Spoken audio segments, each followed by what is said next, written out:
qui ont pensé le monde qu'elle était en train de réorganiser à sa mesure à elle, à sa minable mesure à elle.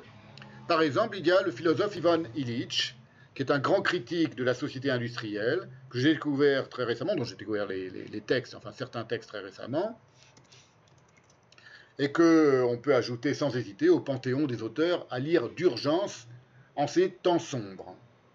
Et c'est un texte qu'on trouve en ligne, toujours pareil, je mettrai le lien dans la prochaine lettre d'information qui annoncera cette séance, si je ne l'ai pas fait dans la précédente.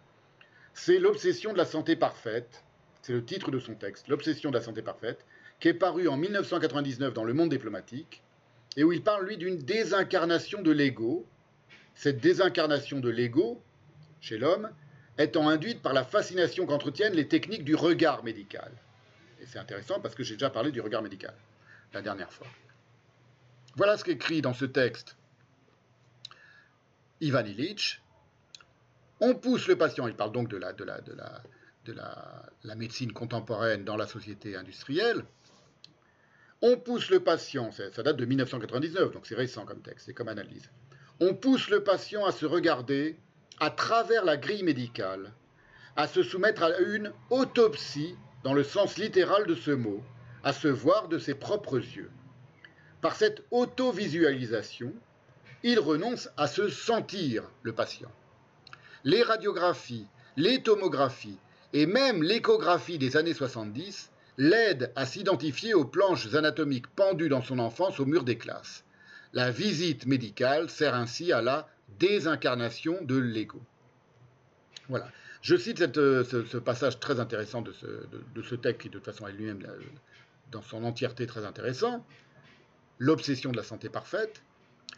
Souvenez-vous, je le cite ce passage-là parce que souvenez-vous ce que j'ai dit concernant le regard médical, c'était dans la toute première séance du séminaire de cette série sur le sanitarisme, donc le 29 septembre 2021, et c'était la séance numéro 31.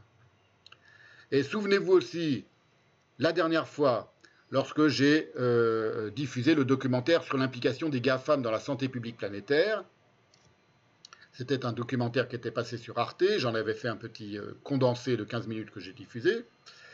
Il y avait à la fin un discours, c'était pas à la fin d'ailleurs, c'était au début de mon extrait, un discours enthousiaste d'un cybernéticien sur les enseignements fournis par la plongée du regard médical assisté par Google dans la rétine humaine.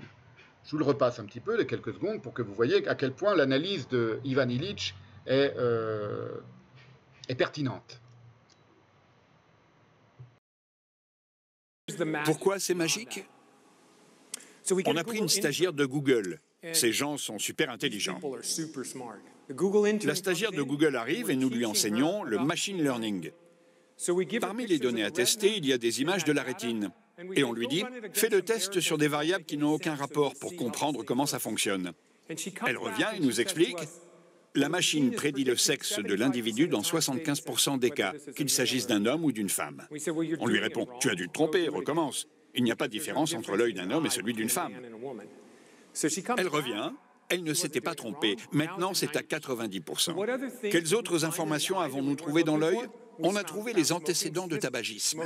Nous pouvons prédire votre âge, votre hémoglobine A1C, votre tension artérielle, votre sexe.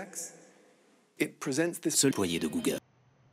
Voilà, je l'avais mis la dernière fois, je vous l'ai remis aujourd'hui pour que souligner simplement que cette vision cybernétique, se regarder pour décider du destin statistique de tous les corps, constitue le summum de la désacralisation du regard humain par une autopsie, au sens où Ivan Illich le note, en effet, qui parachève la dichotomie virtuelle entre le charnel et le spirituel.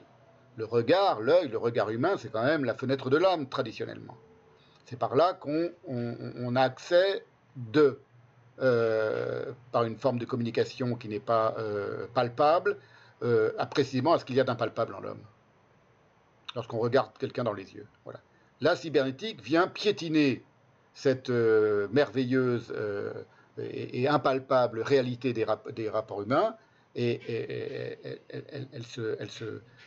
elle s'isole elle se confine dans un rapport en miroir avec elle-même, où c'est en regardant à l'intérieur de la rétine, par l'intermédiaire de machines gavées de données statistiques, que l'on peut, selon elle, comprendre, mieux que lui-même ne se comprend, le destin, c'est-à-dire le futur de la personne qui est ainsi mise sous le microscope, googlisée de la cybernétique. Il y a donc quelque chose, on va voir, c'est très important, parce qu'on va voir que c'est quelque chose qui vient de très loin et qui est propre en fait à la mathématique.